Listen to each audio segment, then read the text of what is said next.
Cet épisode de Pause Report vous est présenté par Arkea, un nom qui ne vous est sans doute pas étranger si vous suivez la voile de compétition, puisque la filiale du groupe Crédit Mutuel Arkea est copartenaire de Johan Richomme en IMOCA aux côtés du groupe Paprec. Le double vainqueur de la solitaire du Figaro s'alignera fin octobre sur la Transat Jacques Vabre Normandie-Le Havre avec Yann Eliès à bord d'un bateau dernier cri Paprec Arkea avant de s'attaquer à son premier Vendée Globe l'année prochaine. Arkea, acteur bancaire du développement des territoires, est également le partenaire titre de l'Arkea Ultimate Challenge Brest, dont le départ sera donné le 7 janvier 2024 de Brest. Un rendez-vous qui est particulièrement attendu, puisqu'il verra 5 pionniers se confronter pour la toute première fois sur une course autour du monde en solitaire et en ultime. Un challenge extrême qui marquera l'histoire de la course au large et que les 11 000 collaboratrices et collaborateurs d'Arkea sont fiers d'accompagner.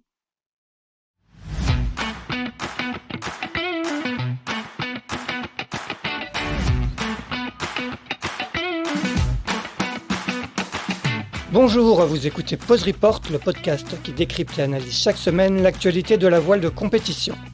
Pause Report est produit par Tip & Shaft, le média des professionnels et des passionnés de voile de compétition. Tip & Shaft, ce sont 2 newsletters hebdomadaires en français et en anglais, des podcasts, des formations, un studio de production de contenu, une plateforme de vidéos à la demande Sailors, ainsi qu'un festival du film que vous pouvez retrouver sur tipandshaft.com. Je suis Axel Capron et je vous souhaite la bienvenue dans Pause Report.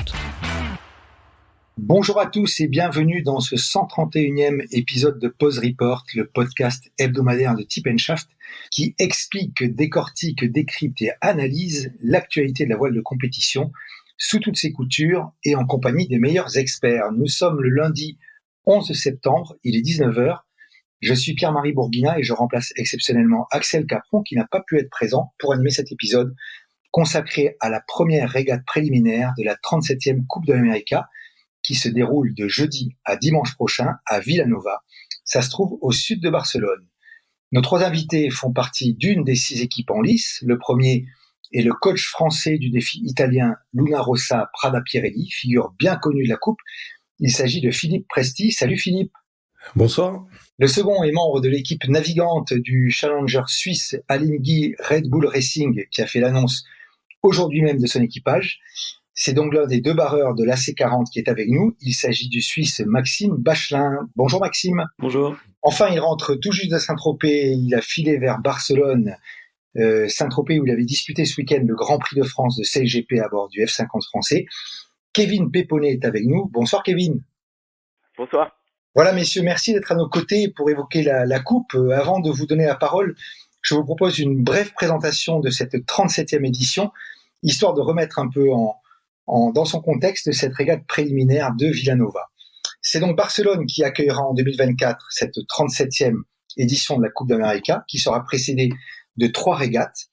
Les 2 premières sont courues en AC40, monocoque, monotype à foil de 40 pieds. D'abord à Vilanova, de jeudi à dimanche, puis à Jeddah, en Arabie Saoudite, du 30 novembre au 3 décembre. La 3e régate sera disputée sur le bateau de la Coupe, la C75, en août 2024 à Barcelone, et elle aura lieu juste avant le coup d'envoi au même endroit des Challenger Selection Series qui démarrent fin août. Ces Challenger Selection Series, ce sont donc les éliminatoires entre Challenger, qu'on appelait autrefois la Louis Vuitton Cup, et dont le vainqueur défiera le Defender Emirates Team New Zealand du 12 au 20 octobre pour le match de la 37e Coupe de l'Amérique. Voilà. 6 défis sont engagés sur cette 37e édition et donc sur la régate préliminaire. Emirates Team New Zealand, le Defender, on vient de le dire, et ces 5 challengers que je vous présente dans l'ordre de leur inscription. Ineos Britannia, qui est également le Challenger of Record, Alinghi Red Bull Racing, Luna Rossa Prada Pirelli, American Magic et Orient Express Racing Team, le bateau français.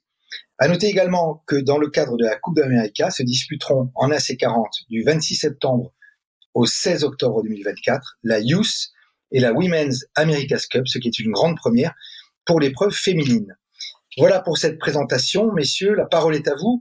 Avant de filer vers Barcelone, peut-être qu'on peut revenir sur l'actualité chaude du week-end avec ce 3e acte CLGP de Saint-Tropez. Je précise, Philippe, que tu es le coach de l'équipe américaine.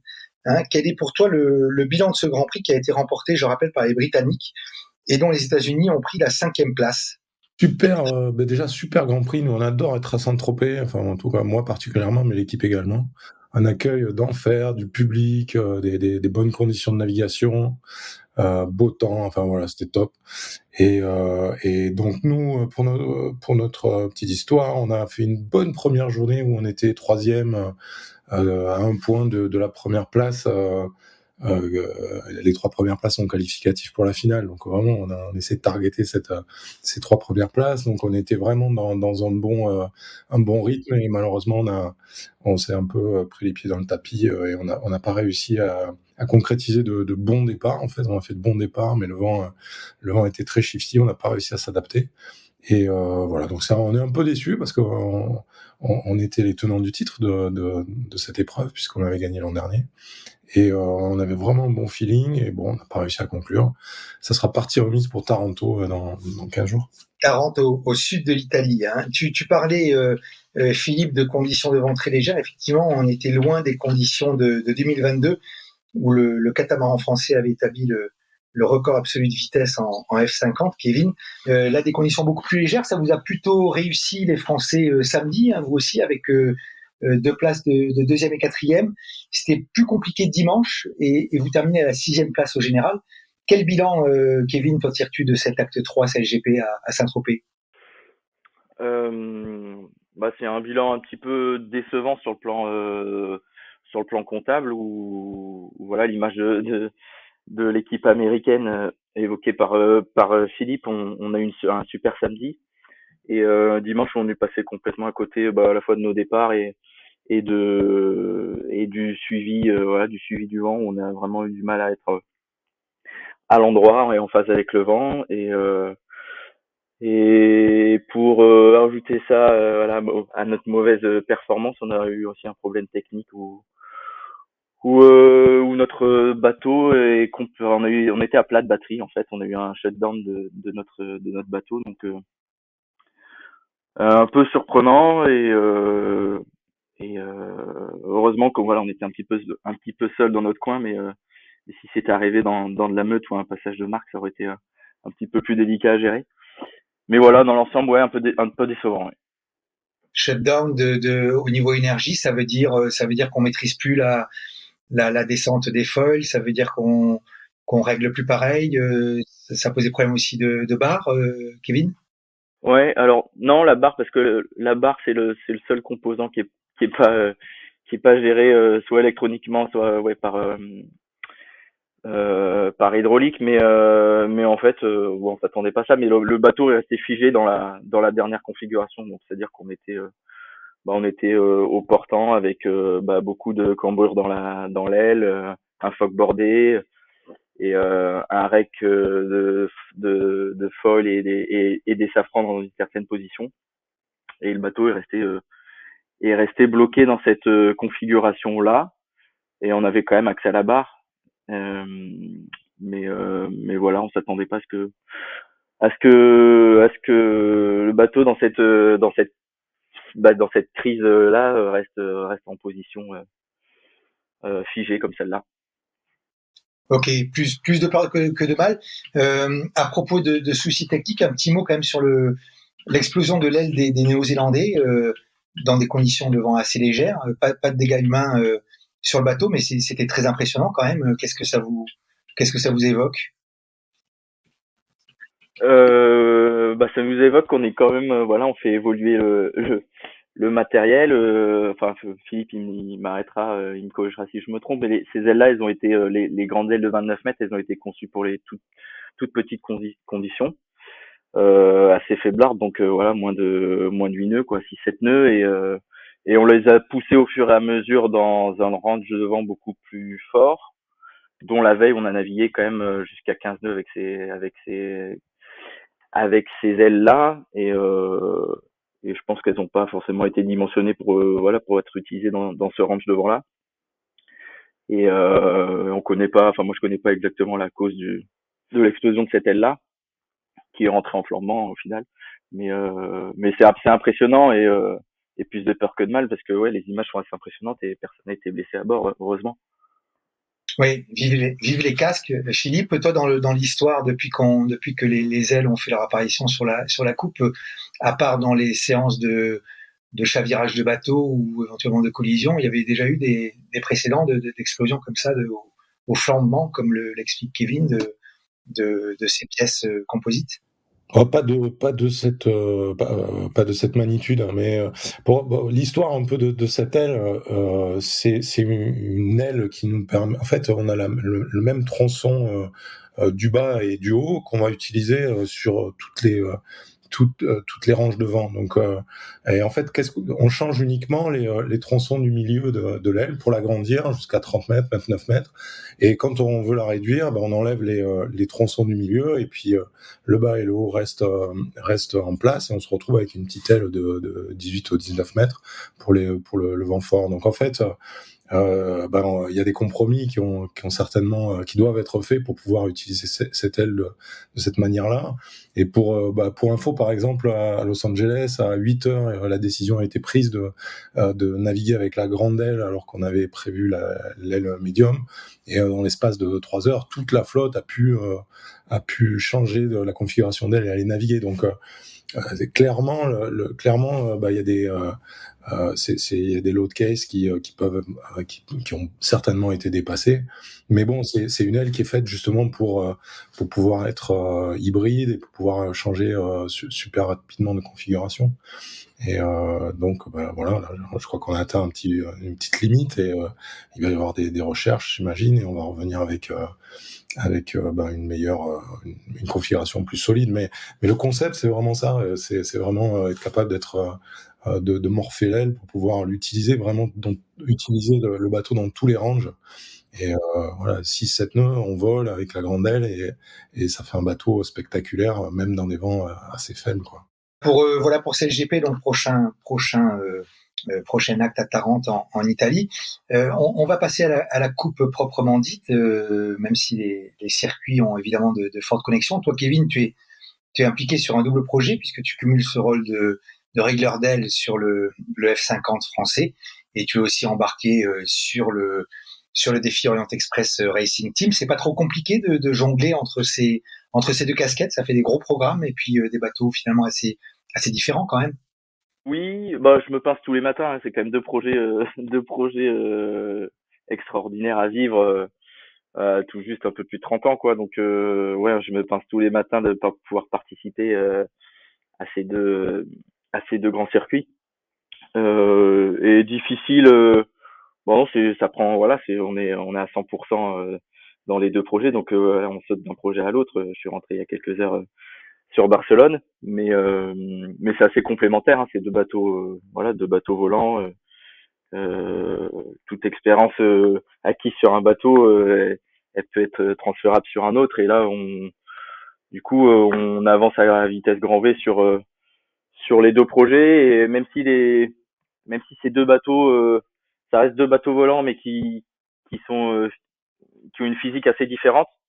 Euh, on arrive à, voilà, moi qui viens pas du tout du monde du bateau volant, j'apprends tous les jours et du coup, que ce soit sur un projet ou sur un autre, euh, j'ai l'impression de, j'ai l'impression de retourner à l'école, quoi, et de profiter de tout ça à fond. Tu parles des connexions, des liens entre tous ces bateaux, ces supports volants. Le défi italien, Philippe Lunarossa, Pirelli, dont tu es le coach, n'est pas présent, lui, sur CLGP. James Pitty l'est en revanche comme skipper de l'équipe américaine. Ça avait été envisagé chez les Italiens d'intégrer CLGP pour justement dans cette logique bateau volant Coupe d'Amérique. Ça a été envisagé, ça s'est pas fait, mais bon, ce qu'il faut comprendre, c'est que la Coupe de l'Amérique, c'est une régate, mais c'est avant tout un design contest, quoi. Il faut vraiment créer une plateforme qui soit harmonieuse et qui aille vite. Et dans l'histoire de la Coupe, les bateaux rapides ont toujours gagné la Coupe.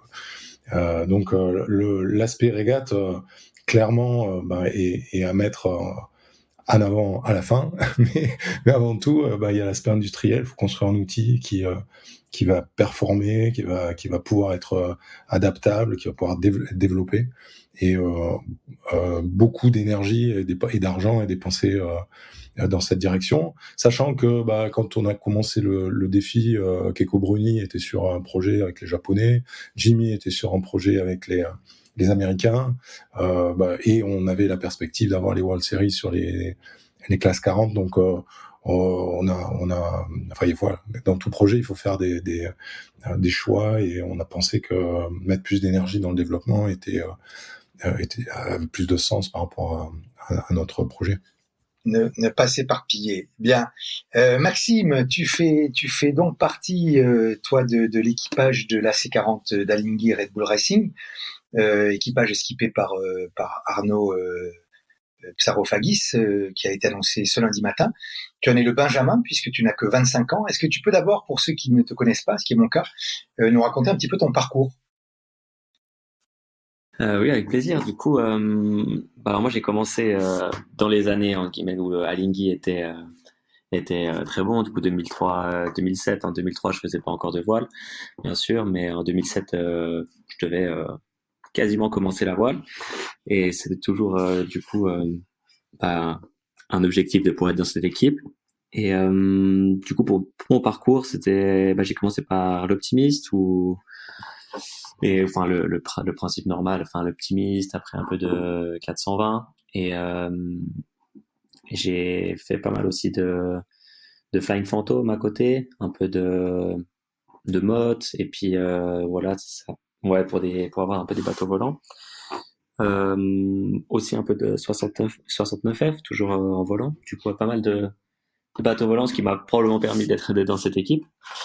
Et à la suite, j'ai fait du 49er, où à la base, mon objectif était de pouvoir faire une campagne pour Paris 2024. Et par chance, j'ai été pris dans l'équipe d'Alinghi Red Bull Racing, et du coup, j'en suis ici maintenant, et très heureux d'être là. D'accord, donc tu avais les posters d'Alinghi dans ta chambre quand tu étais enfant, et il s'est pas passé quand même beaucoup d'années pour que tu intègres le défi. J'imagine que le vivier des régatiers suisses, il est riche. Comment se sont passées les sélections pour toi, et par rapport à tous les autres jeunes espoirs là, de la voile suisse? Alors les sélections qui ont été du coup en 2021, c'est l'été 2021, c'était les premières où on a navigué sur des TF35, du coup le circuit qui est en Suisse, où on a fait une semaine, on était je crois un peu plus de 60 à être testés, et ouais, du coup, la première sélection, c'était en TF35. La deuxième, c'était en novembre aussi 2021, mais cette fois-là en GC32. Et là, du coup, ils avaient déjà une bonne idée de l'équipe qui allait se faire sélectionner. Et il y a eu encore une sélection en février 2022, où là, c'était la décision finale. Voilà, c'est ça. Et du coup, ouais, sur ces deux supports, le TF35 et le GC32. Tu parlais de l'olympisme avec l'idée d'une campagne en 49er. La coupe, c'est le Graal, encore plus qu'une médaille pour un jeune régatier. Comment tu la situes? Ça représente quoi pour toi? Alors, je les vois vraiment différemment. Enfin, il y a peu d'équipes qui ont pas de médailles. Enfin, aux Jeux Olympiques, comme nous, chez Alinghi, on a quand même peu de personnes qui ont des médailles, mais c'est sûr que en avoir une, ce serait incroyable. Mais je me suis dit que en étant si jeune, et on pas pouvoir peut-être faire la coupe, c'était juste quelque chose qu'il fallait pas que je passe à côté. Et puis maintenant, j'en suis super content, et parce que j'apprends énormément de choses, que tout ça soit dans le design, comme disait Philippe avant, tout ce qui est la préparation des bateaux, le développement, c'est juste incroyable. Et puis le changement d'une grande équipe à plus de 100 personnes à en guillemets 49er, où on est peut-être 4-5 à gérer un projet, c'est un très grand changement qui était quand même assez dur à s'adapter, mais mais vraiment maintenant incroyable et tout ce que je peux prendre d'ici va toute manière m'aider pour la suite. Ouais, de belles dynamiques collectives, ces projets de coupe. Kevin, ce sera une première aussi pour toi, cette 37e Coupe d'Amérique. Tu te retrouves dans ce que dit Maxime aussi, toi qui as justement connu l'olympisme, entre les navigations dans son coin ou en petite équipe, et puis ces grands projets où on est embarqué là par tout le côté à la fois techno, navigation, entraînement, toutes ces compétences autour de toi. Comment tu vis ça? Je me retrouve complètement dans ce qu'évoque Maxime. Et Philippe, c'est vraiment un défi avant tout technologique et en termes de techno, on apprend beaucoup par rapport à, à ce qu'on pouvait faire sur l'olympisme et avec des budgets qui sont en commune mesure quoi. C'est euh, c'est euh, c'est des budgets beaucoup plus à échelle humaine et c'était de la débrouillardise on va dire et là en termes de techno de staff de R&D c'est des projets assez conséquents euh, donc très ravi d'avoir passé le pas et ouais moi je me retrouve un peu dans ce que dit Maxime dans le sens où moi j'ai fait avant tout de l'olympisme pour essayer d'atteindre ces projets là parce que parce que pour moi le ticket d'entrée dans ces projets là c'était vraiment avoir une breloque olympique et malheureusement j'en ai pas eu mais ça n'empêche que voilà il y a eu des opportunités à saisir et euh, les planètes qui se sont alignées notamment pour un projet français qui a su trouver du financement et lancer cette campagne et donc voilà je suis ravi d'avoir intégré cette équipe. Bon, tu la sens bien, cette équipe de France et ce projet français, un peu tardif certes, mais qui a des ambitions sur cette coupe. Oui je la sens bien oui la dynamique elle est très bonne. On est très bien entouré. Il y a des experts à tous les niveaux. Euh, pour la plupart des navigants, c'est une première expérience de coupe, ce qui n'est pas forcément le cas pour l'équipe technique. Par contre, voilà, on a des ambitions. On est certes une des équipes les, les moins avec le moins de financement et le moins de ressources humaines mais on est une famille assez soudée et voilà, je pense qu'on avance assez bien en étant aussi dans une équipe assez restreinte en ressources humaines donc ouais, pour l'instant voilà quoi te dire tout va bien Tout roule. on avance on avance quand même à grands pas quoi. Bon, et Barcelone, le village, ce que tu as découvert, c'est un autre monde, c'est impressionnant ou tu es déjà habitué avec peut-être justement CLGP à ce genre d'événement, ouais. C'est assez différent dans le sens où on est chacun cantonné dans notre base et nous on est un petit peu éloigné on est les plus éloignés du centre-ville on va dire et du coup pour l'instant j'ai pas encore croisé Maxime et Philippe à terre mais on se croise sur l'eau et voilà c'est assez différent où sur CGP on est toutes les mêmes bases on discute on se voit avant après les naves c'est vraiment un village où tout le monde se rencontre et là sur le village pour l'instant en tout cas ça c'est avant Villanova mais à Villanova les choses vont changer et on sera très proches toutes les équipes seront très proches mais pour l'instant sur le port de Barcelone on est moi j'ai pas croisé grand monde des autres équipes ouais. Bon, Philippe, la coupe et toi, par contre, ça commence à être une longue histoire, hein, ça va être ta 7e participation, si je ne me trompe pas. Tu n'as pas hésité à remplir pour Luna Rossa Prada Pirelli parce que tu étais le coach déjà sur la 36e à Auckland. Ça a été une décision évidente pour toi? Évidente. En fait, chaque période est une période particulière. Voilà, moi, j'aime bien le côté 4 ans ou 3 ans où on s'investit à bloc dans une aventure, et puis après, on a un temps de respiration, et après un temps de décision. Voilà, donc j'étais pas prêt à y replonger le lendemain de la finale perdue, mais pas par déception de la qualité de l'équipe, juste parce que on est arrivé au bout. Moi, j'étais arrivé au bout de cet épisode-là, donc il faut du temps pour se ressourcer. Il faut voir si les moyens sont alignés avec l'envie, et puis ouais, non, ça a roulé assez rapidement, et je suis ravi de ce choix-là. Je me régale. Ok, est-ce que ton rôle a un peu évolué dans l'équipe, ou c'est toujours du coaching sportif pur? Tu avais d'autres aspirations peut-être toi, ou tu restes Pas sur ce que forcément. tu... Ouais, en fait, mon rôle a évolué. Moi, j'essaye d'évoluer. J'essaye de partager ce que je connais. Donc, mon rôle, c'est aussi de former des gens qui vont me remplacer. Et là, je suis ravi. Il y a un jeune là qui s'appelle Jacopo Plazzi qui prend en charge l'aspect coaching, technique et développement, et qui le fait super bien. On a intégré une autre Amish Wilcock, qui est un entraîneur très réputé en voile olympique, avec multimédaillé, notamment avec l'équipe Néo Z de Blair Tuck et Peter.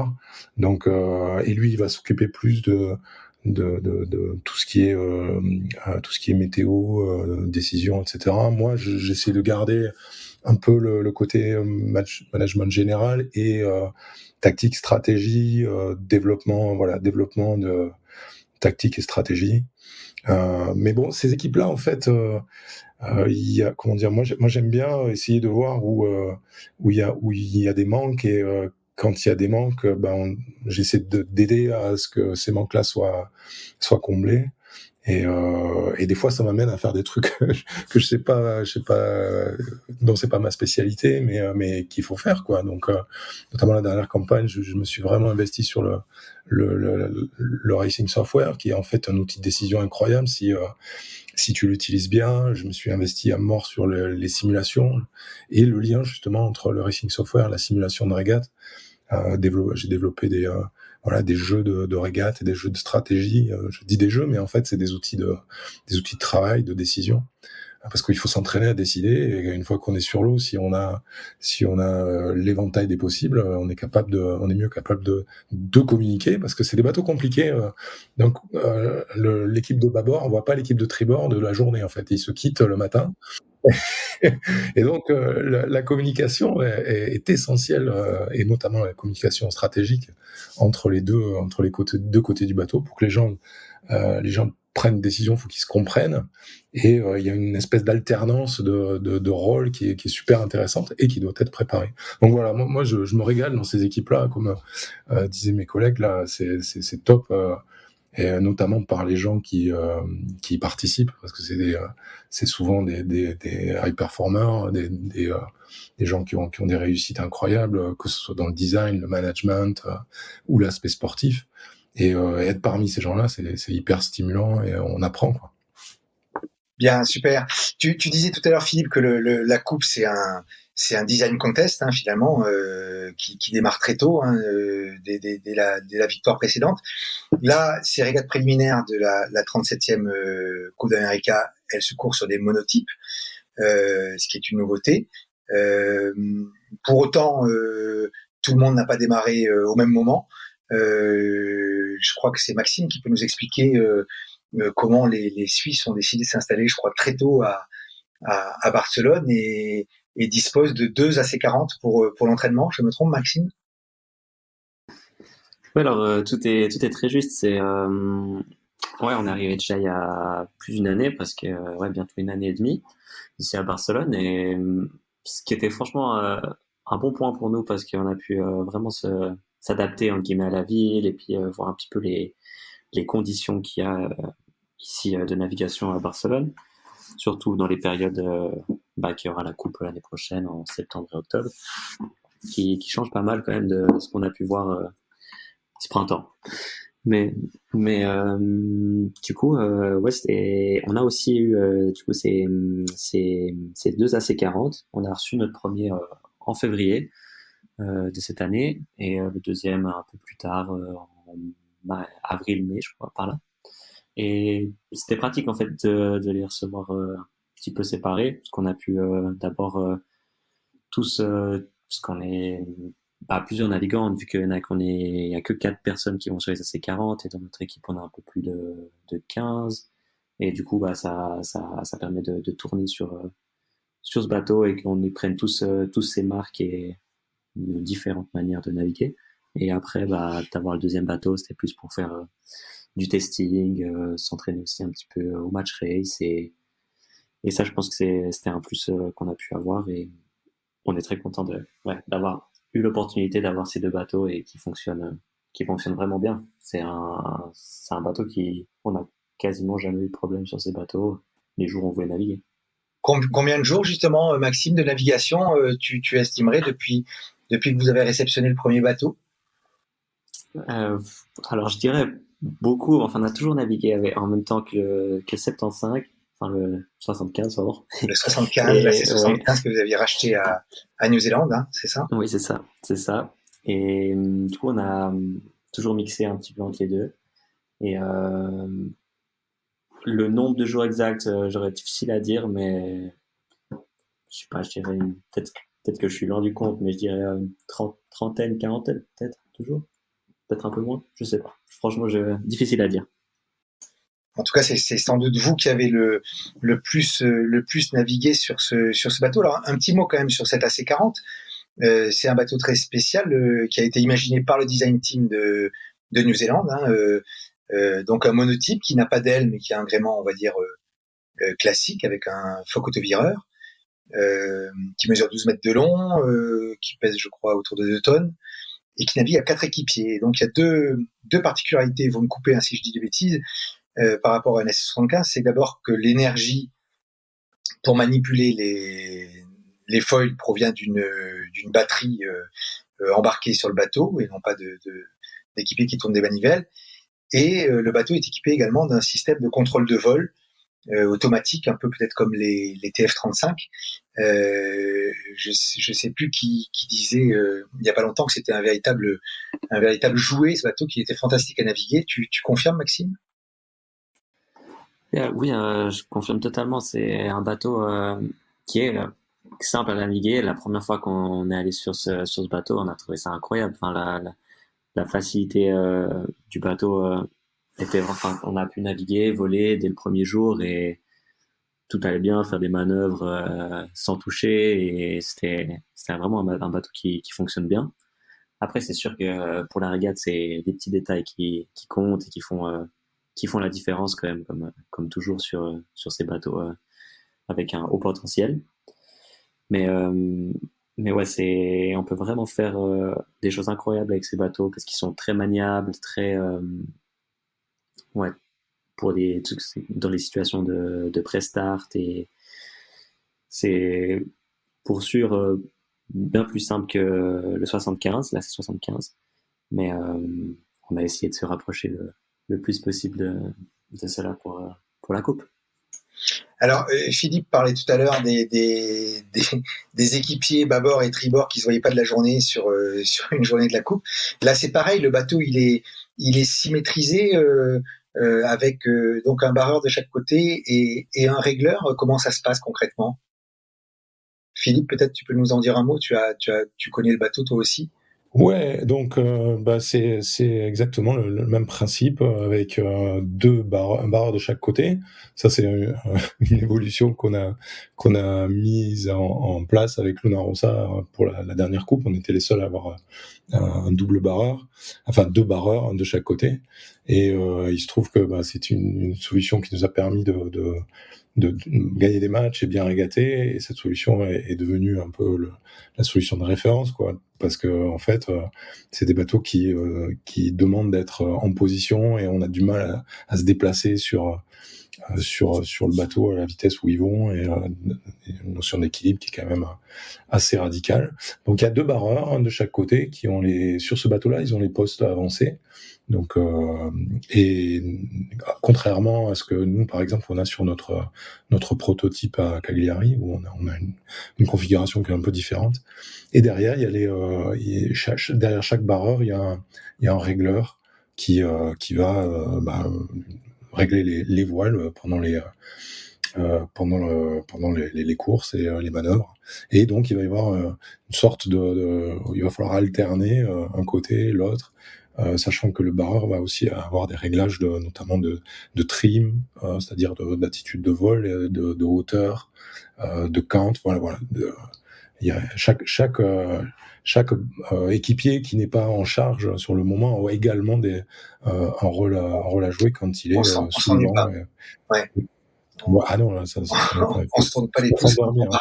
Mais alors donc le vol n'est pas automatique. Il y a quand même un réglage des appendices. Oui. Donc tu parlais du cant, du rake. Le vol est automatique. Le pilote automatique va fournir une réponse qui correspond à une demande, et cette demande, elle est proposée par un des 2 barreurs. Donc on demande au bateau de voler à 20 cm au-dessus de l'eau, et il va proposer cette attitude. On lui demande de naviguer, de piquer plus du nez, il va piquer plus du nez jusqu'à ce que le safran soit plus dans l'eau, qui est clairement la limite. Et on a vu ça sur quelques régates où il y a des jolies plantées de bâtons, dont nos collègues suisses et anglais. Nous aussi, ça nous est arrivé quelques fois. Donc voilà, on pilote. En fait, on donne des instructions au pilote automatique, et on a quelques outils pour positionner les appendices autour de ce pilote automatique, quoi. Kevin, toi, sur Orient Express, vous avez reçu cet AC40 mi-août, je crois. Donc vous avez évidemment beaucoup moins de jours de navigation que nos amis suisses. Quelles ont été tes premières sensations sur ce bateau? Tu le trouves compliqué, très simple, côté jouet, ou faut réapprendre encore quelque chose sur un nouveau support? Exactement les mêmes premières sensations que Maxime. C'est un bateau assez facile. On a vraiment l'impression de conduire un karting, quoi. On est dans un siège baquet, vraiment protégé. On n'a que la tête qui dépasse. C'est assez étonnant aussi. On a très peu de sensations de vent apparent. On est assez protégé, contrairement au F50 par exemple. Et du coup, on a un peu moins la sensation de vitesse, enfin, à mon goût. Mais les afficheurs et la boat speed affichée, elle nous ramène au concret. Et c'est des bateaux qui vont quand même très très vite.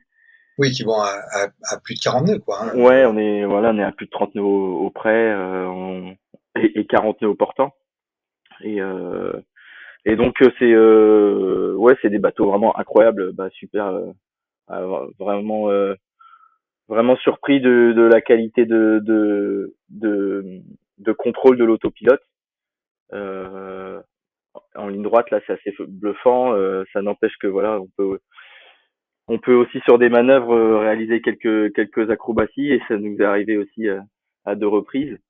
Et mais voilà, un portrait, ouais, c'est assez surprenant aussi le fait d'être vraiment cloisonné et de pas voir le côté. Alors pour le coup, moi je suis barreur du côté bâbord, mais on voit pas du tout les 2 compatriotes du côté tribord de la journée, comme disait Philippe. C'est assez étonnant, et du coup beaucoup de changements de pilotage, des handovers là, comme on appelle dans le jargon. Mais c'est une autre façon de naviguer. Déjà 2 barreurs initiés par Luna Rossa sur la précédente coupe, et c'est assez étonnant d'avoir 2 barreurs sur un bateau comme celui-ci.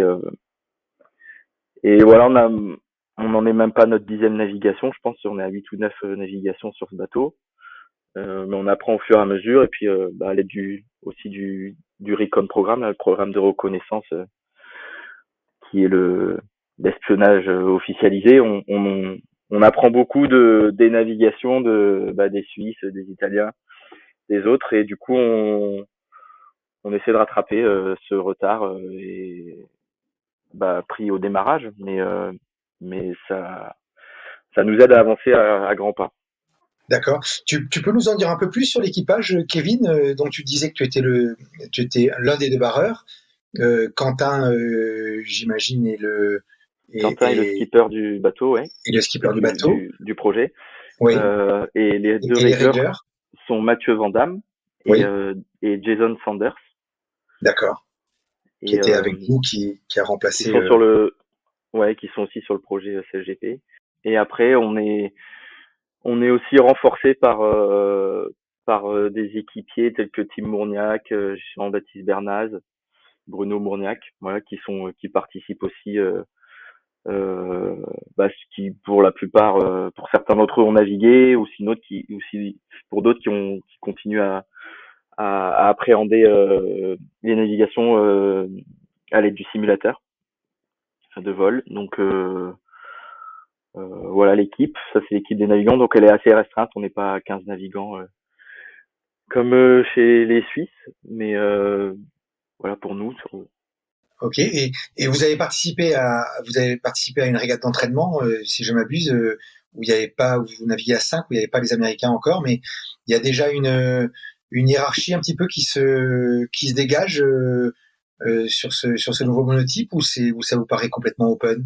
Moi, je dirais il y a quand même un avantage, de ce qu'on a pu observer auprès des Néo-Zélandais qui ont accumulé quand même, qui ont et d'une part développé et accumulé beaucoup d'heures au compteur au volant de ces bateaux. On les a trouvés assez à l'aise, notamment dans des conditions ventées. Mais après, j'étais assez surpris de la densité du niveau, et avec des passages à la porte au vent où il y avait les 5 équipes qui passaient en moins de 5 secondes, quoi. Donc c'est des écarts. Le fait d'avoir un autopilote aussi, ça lisse beaucoup les écarts, plus que ce qu'on peut voir, je dirais, sur d'autres bateaux, d'autres circuits volants, GC32, CGP et autres. Mais voilà un bateau qui est très sensible aussi aux différences tactiques. Voilà, si on touche un tout petit peu plus d'air, ça se ressent vraiment dans la conduite, dans le VMG du bateau. Et ça, on a été assez surpris quand même de cette sensibilité là. Et après, des points clés, le départ, forcément le départ, c'est un point clé. Et des manœuvres, nous en tout cas, on a été assez surpris aussi des abattés à la boue au vent où il faut juger faut bien juger le curseur risque dans certaines conditions. Mais c'est comme tous les bateaux volants, c'est un équilibre précaire. Ouais, surtout à ces vitesses. Un petit mot, je vois l'heure qui tourne, un petit mot, messieurs, peut-être du plan d'eau de Villanova. Un plan d'eau compliqué. Maxime parlait de conditions météo assez différentes en cette fin d'été, début d'automne, par rapport à ce que vous avez vu au printemps. Qu'est-ce qu'on peut en dire? Je dirais pour Villanova, de ce qu'il annonce de cette semaine, il annonce pas beaucoup de vent, du coup probablement plutôt des conditions assez plates au niveau des vagues, mais on ne sait jamais, c'est encore dans un peu plus de 4 jours, 4-5 jours, et vu que c'est un plan d'eau très ouvert, enfin il n'y a pas de baie, rien du tout, les vagues peuvent très bien rentrer, et ça mettrait un jeu très différent que si c'était plat. Oui, j'imagine que la dimension mer pour des bateaux qui sont plus courts, mais surtout moins hauts sur l'eau, en tout cas où il y a une distance entre la coque et la surface de l'eau moins importante vu l'envergure des foils plus faible que sur les A75. J'imagine que ça doit compter pas mal cet esprit clapot. Ouais, là, si moi je peux rebondir là-dessus, oui, c'est sûr que après c'est comme on l'a tous dit, cet autopilote il marche incroyablement bien, et c'est sûr que dans ces vagues on arrive quand même à faire des tours et à bien naviguer. Et c'est sûr qu'il y a des réglages qui sont probablement bien différents entre chaque équipe, et c'est toujours à celui qui va prendre aussi un peu plus de risques, un peu moins de risques, parce qu'on sait, à mon avis, on sait tous comment faire avancer le bateau rapide. Après, c'est, comme disait Quentin, c'est le management du risque et de savoir comment on va finir la manche. Voilà, super. Écoutez, merci messieurs pour toutes ces lumières sur cette 37e Coupe d'América qui démarre réellement, même si sportivement elle n'aura lieu que dans un an, mais qui démarre avec ses régates préliminaires dès jeudi à Villanova, c'est donc au sud de Barcelone. Ainsi s'achève le 131e épisode de Pause Report. Merci d'avoir accepté notre invitation. On va vous laisser retourner à la préparation de cette première régate préliminaire. Et puis on va bientôt, bien évidemment, la suivre, cette régate, sur nos écrans. Et on se retrouve, quant à nous, mardi prochain pour le 132e épisode de Pause Report, où vous retrouverez le légendaire Axel Capron. Je vous souhaite une très bonne soirée. À bientôt. Allez, bonsoir à tous. Merci, à bientôt. Merci d'avoir écouté cet épisode de Pause Report. N'hésitez pas à nous dire ce que vous en pensez en bien ou en mal, et n'hésitez pas à le partager. Si vous souhaitez suivre l'actualité de la voile de compétition, je vous encourage à vous abonner à la newsletter de Tip & Shaft, envoyée chaque vendredi à 17h. Pour vous inscrire, ça se passe sur tipnshaft.com. À bientôt!